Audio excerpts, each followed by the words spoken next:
வணக்கம். குடியாத்தம் குமரன் 49வது பிறந்தநாள் விழா காணும் மாண்புமிகு தமிழக துணை முதலமைச்சர், கழக இளைஞரணி செயலாளர், தமிழகத்தின் எதிர்காலம் எங்கள் ஆருயிரண்ணன் உதயநிதி ஸ்டாலின் அவர்களுக்கு எங்களின் இனிய பிறந்தநாள் வாழ்த்துக்களை வணங்கி தெரிவித்துக் கொள்கிறோம். பிறந்தநாள் விழா நாயகன், எழுச்சி நாயகன், திராவிட இயக்கத்தின் இளம் நாயகன் எங்கள் ஆருயிரண்ணன் உதயநிதி ஸ்டாலின். கருவிலே அவர் ஒரு போராளி. அவருடைய பிறப்பே ஒரு வரலாறு. மாண்புமிகு தமிழக முதல்வர் 2026 தமிழகத்தினுடைய முதலமைச்சராக பொறுப்பேற்கக்கூடிய நம்முடைய அன்பு தலைவர், தேச தலைவர், திராவிட இனத்தின் தலைவர் தளபதி மு.க. ஸ்டாலின் அவர்கள் திருமணமாகி ஒரே 3 மாதத்தில் மிசா கைதியாக மத்திய சிறையிலே, சென்னை மத்திய சிறையிலே மிசா கைதியாக அடைக்கப்படுகிறார். அப்பொழுது நமது அன்பு தலைவர் தளபதி அவர்களை பார்ப்பதற்கு மிகுந்த வணக்கத்துக்குரிய அன்னியார் அவர்கள் செல்லும் பொழுது சிறைச்சாலையிலே அன்னியார் அவர்கள் முழு மாத கர்ப்பிணியாக இருக்கிறார். அன்னியாருடைய வயிற்றில் கருவறையிலே அண்ணன் உதயநிதி ஒரு சிசு. எனவேதான் சொன்னேன், அவருடைய பிறப்பே ஒரு வரலாறு என்று. அவர் கை குழந்தையாக இருக்கும் பொழுதே குடும்பத்துடன் மாநாடுகள், மறியல், போராட்டம் என்று தலைவர் கலைஞரின் குடும்பம் பங்கேற்ற பொழுது அறிஞர் அன்னி அவர்களும் தலைவர் தளபதி ஸ்டாலின் அவர்களும் மாண்புமிகு அண்ணன் உதயநிதி ஸ்டாலின் அவர்களே கை குழந்தையாக எடுத்து சென்றார். அதன் பிறகு அவர் ஒரு 4 வயது சிறுவனாக இருக்கும் பொழுது இந்திய எதிர்ப்பு போராட்டத்திலே தலைவர் தளபதி ஸ்டாலின் பங்கேற்கிறார். அண்ணன் உதயநிதி ஸ்டாலின் அவர்கள் அந்த சிறுவனாக கருப்பு சட்டை, கருப்பு நிக்கர் அணிந்து கொண்டு தலைவர் தளபதி அவர்கள் தூக்கி கொண்டு செல்கிறார். அந்த புகைப்படங்கள் இன்றைக்கு கூட நாம் சமூக வலைத்தளங்களிலே பார்க்கிறோம். தொடர்ந்து அவர் பள்ளியிலே படிக்கும் பொழுது, கல்லூரியிலே படிக்கும் பொழுது, கழகத்தின் அனைத்து நிகழ்ச்சிகளிலும் குடும்பத்தோடு பங்கேற்கும் பொழுது அன்னியார் அண்ணன் உதயநிதி ஸ்டாலின் அவர்களை அழைத்து செல்வார். யாருக்கும் இல்லாத வரலாறு அண்ணன் உதயநிதிக்கு இருக்கிறது. அவர் முதல் வகித்த பொறுப்பு என்னவென்று கேட்டால், தலைவர் கலைஞருடைய மூத்த பிள்ளை, முரசொலி பத்திரிகையினுடைய நிர்வாக இயக்குனர் மாண்புமிகு அண்ணன் உதயநிதி ஸ்டாலின் அவர்கள் முரசொலி நிர்வாக இயக்குனராக பொறுப்பேற்ற பிறகு தேசிய அளவில், உலக அளவில் இருக்கிற பிரசித்தி படைத்த ஆங்கில பத்திரிகைக்கு இருக்கிற தரம் முரசொலிக்கு வந்தது. சர்க்குலேஷன் அதிகமானது. முரசொலி அறக்கட்டளை தலைவராக இருக்கும் பொழுதே அண்ணன் உதயநிதி ஸ்டாலின் அவர்கள் கழக நிகழ்ச்சிகளிலே சென்னையிலே பங்கேற்றார். மதுரை போன்ற பகுதிகளிலே நிகழ்ச்சிகளிலே பங்கேற்ற அதன் பிறகு தலைவர் தளபதி ஸ்டாலின் வகித்த இளைஞரணி செயலாளர் பொறுப்புக்கு இளைஞர்களை ஈர்க்கின்ற ஒரு இளம் தலைவன் தேவை. எனவே அதற்கு ஒரு தகுதியான இளம் தலைவன் யார் என்றால் அண்ணன் உதயநிதி ஸ்டாலின் தான் என்று கோடிக்கணக்கான திராவிட முன்னேற்ற கழகத்தின் உடன்பிறப்புகள் முடிவு செய்து தலைவர் தளபதிக்கும் தலைவர் கலைஞருக்கும் வேண்டுகோள் வைக்கப்பட்டது.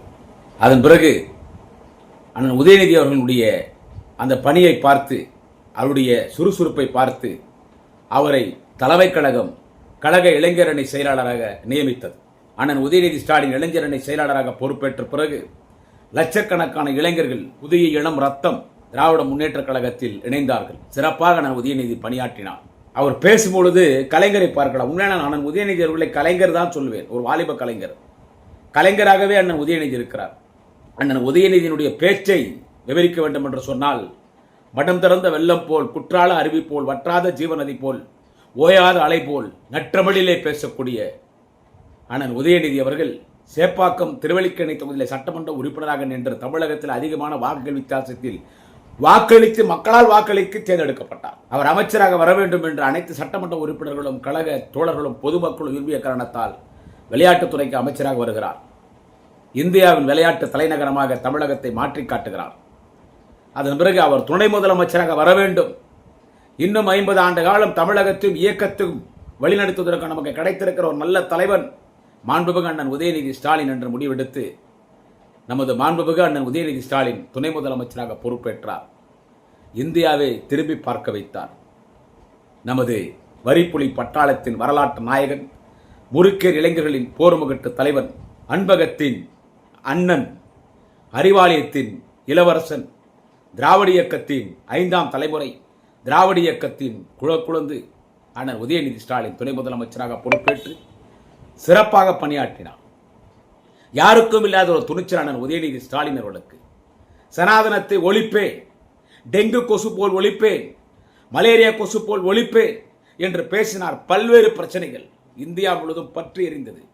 ஆனால் அண்ணன் உதயநிதி சொன்னது சரிதான் என்று அண்ணன் உதயநிதி ஸ்டாலினுக்கு பாலாபிஷேகம் செய்தார்.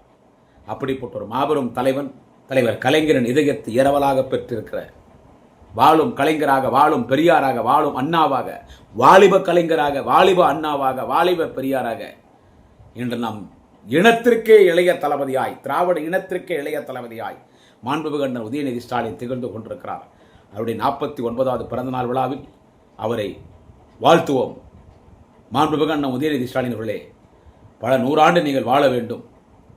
எதிர்காலத்தில் கலைஞருக்கு பிறகு எப்படி தளபதி இயக்கத்தை வழிநடத்தி எல்லா தேர்தலையும் வெற்றி வெற்றி வெற்றி வெற்றி என்று வெற்றி முரசு கொட்டி கொண்டிருக்கிறாரோ, அதுபோல் எதிர்காலத்தில் இயக்கத்துக்கு தலைவராக அண்ணன் உதயநிதி ஸ்டாலின் வர வேண்டும்.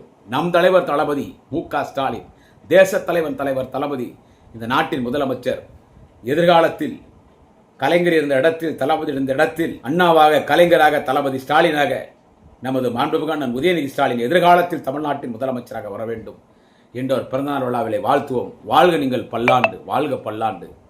தலைவர் கலைஞர் போன்றும் தமிழ் போன்றும் நீங்கள் வாழ வேண்டும் அண்ணா. நம் தலைவர் தளபதி ஸ்டாலின் அவருடைய உழைப்பு போன்றும் நீங்கள் வாழ வேண்டும் அண்ணா.